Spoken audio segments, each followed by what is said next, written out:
Have you ever worried about your safety? Missed potential red flags with a new partner? Been the victim of a con? Today we will address warning signs of a potential predator. Welcome back to Savvy Psychologist. I'm your host, Dr. Monica Johnson. Every week on this show, I'll help you face life's challenges with evidence-based approaches, a sympathetic ear, and zero judgment. The Me Too movement has been in the news lately, with the release of Bill Cosby and New York City Governor Andrew Cuomo resigning his position after an investigation confirmed sexual harassment. It's something that came up with many of my patients, since the topic of victimization is, unfortunately, commonplace in my work as a psychologist. While much of what I do is dealing with the aftermath of trauma, I think it's also important to help others avoid these circumstances whenever possible. I wish we could live in a world where there weren't folks looking to do harm, but that's unrealistic. I also want to be clear that being the victim of a predator is never your fault. However, being aware of the potential warning signs can be one way we arm ourselves against those who have a mind for malice. Many of us don't trust our gut or intuition because of past experiences, general self-doubt, or agreed upon social norms. Well, I'm here to tell you, gut health is about more than probiotics. In a mental health context, we can train our gut through the use of mindfulness to generate more situational awareness. The first step is to throw out your preconceived notions about what a predator looks like. We know from news reports and documentaries that many predators come from good families, whatever that means, or appear to be nice. Now, I don't want you to leave this podcast being paranoid about everyone you encounter. What I do want you to do is use your mindfulness skills to be curious about your environment and the people around you, and use it to tune into your gut or intuition about your experience. Remember, not all masks are worn by criminals, and not all sweaters are worn by Mr. Rogers. I will be using gendered language in this scenario. Most often, I will use the pronoun he for the perpetrator and she for the victim. The rationale for this is that these kinds of crimes are overwhelmingly committed by cis men. However, these strategies could be used by any gender, and all genders can be victimized. Gavin DeBecker is an author and security expert. He wrote The Gift of Fear, which outlines what he calls pre-incident indicators, or PINs. PINs are early warning signs that someone is possibly up to no good. Examples can include a con artist or someone who intends to physically assault, kidnap, sexually harass, or sexually assault another person. I will outline these PINs, what to look out for, and possible responses for when they arise. First up is forced teaming. Forced teaming is a way to create a premature atmosphere of trust. When a person uses this technique, they introduce the concept of we, like, we're in this together, or your circumstance is really our shared problem. He is trying to create a personal connection that doesn't really exist. For example, let's say you had a flat tire one night. You've already called AAA and you're waiting for assistance. A man drives up and states, "Looks like we have a flat tire here." It's dark and you are alone. It is best to refuse the partnership. You can attempt to do so politely at first. You might say something like, "Everything is fine, I've got it covered." The next one is charm and niceness. This is being polite and friendly to a chosen victim in order to get her guard down and manipulate her. DeBecker suggests thinking of charm as a verb. It is something done to a person. Even when it does not have malicious intent, remember that it's a purposely chosen strategy to influence your perception. In regards to niceness, keep in mind that it doesn't necessarily equate to goodness. If a person is less skillful with these strategies, you may feel like something is off. That's your gut's way of saying, wait, why is this person being so nice to me? Look around, pay attention. As a true crime fan, I often think back to these Ted Bundy documentaries, in which women he dated but didn't specifically attack would describe him with terms like charming and nice. Does this mean you shut down every man who is friendly to you? Not necessarily.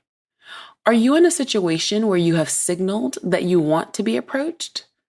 Then you may want to entertain the conversation, but remember, they are a stranger to you. Be careful not to divulge information that could be used against you. For example, sharing a personal story that makes you feel unreasonably bonded, or precise locations for where you live or work.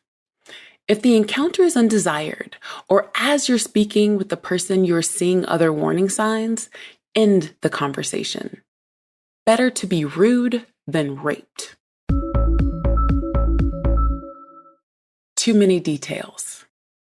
When people want to persuade you, they sometimes give a lot more information than necessary.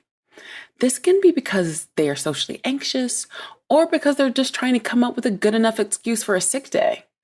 Either way, be careful when it appears like someone is offering you unwarranted details. When a person is lying, they might feel the need to support what they are saying by giving extra information. As with all things information related, check the source. Ask yourself, who is this person to me? Why are they telling me all of this?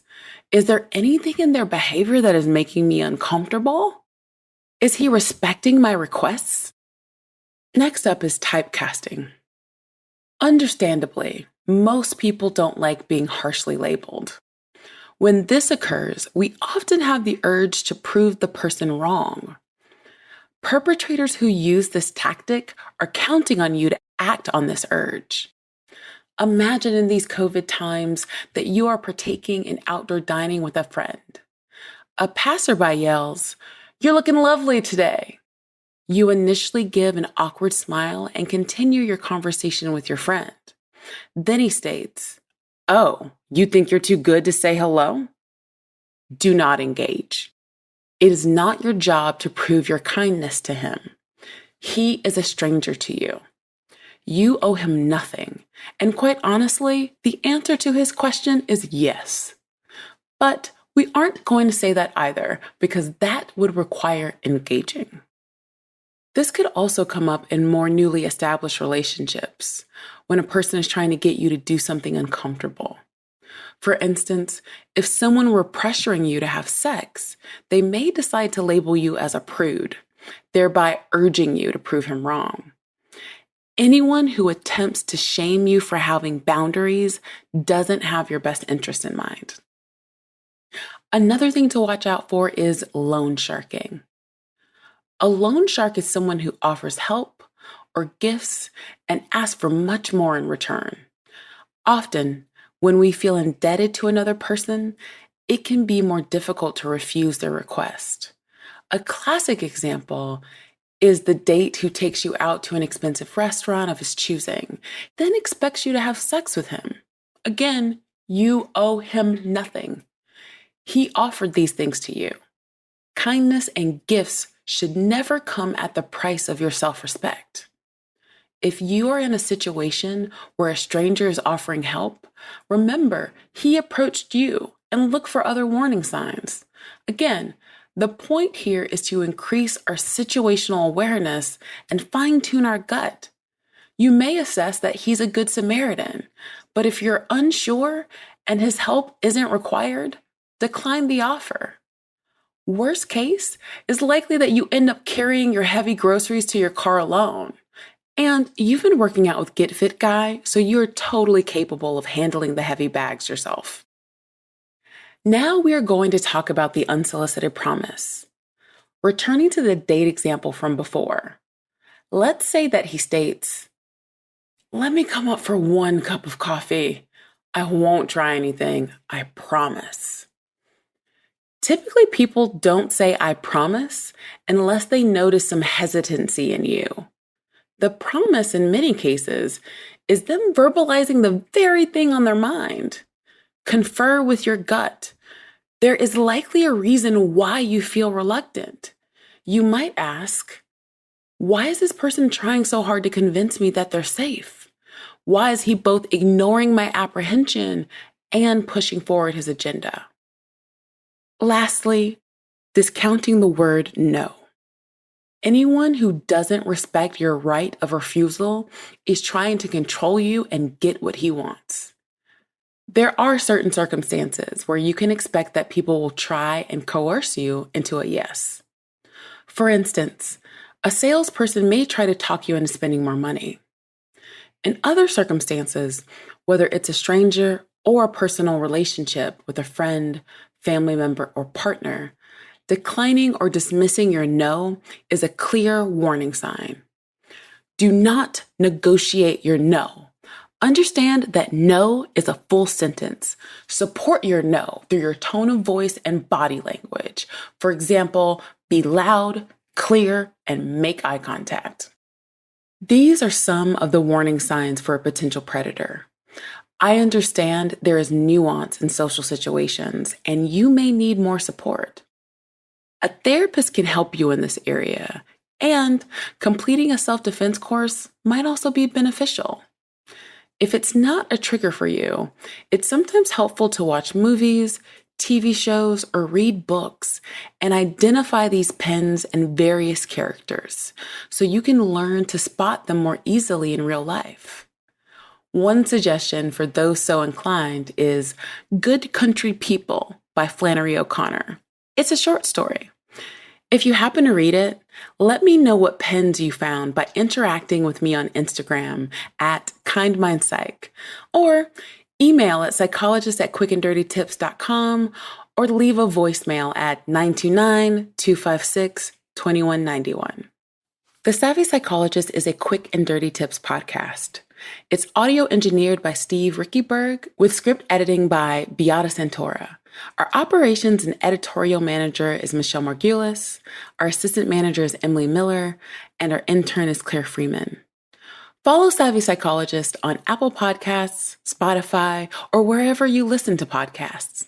If you have a question you'd like me to answer, you can email me at psychologist@quickanddirtytips.com.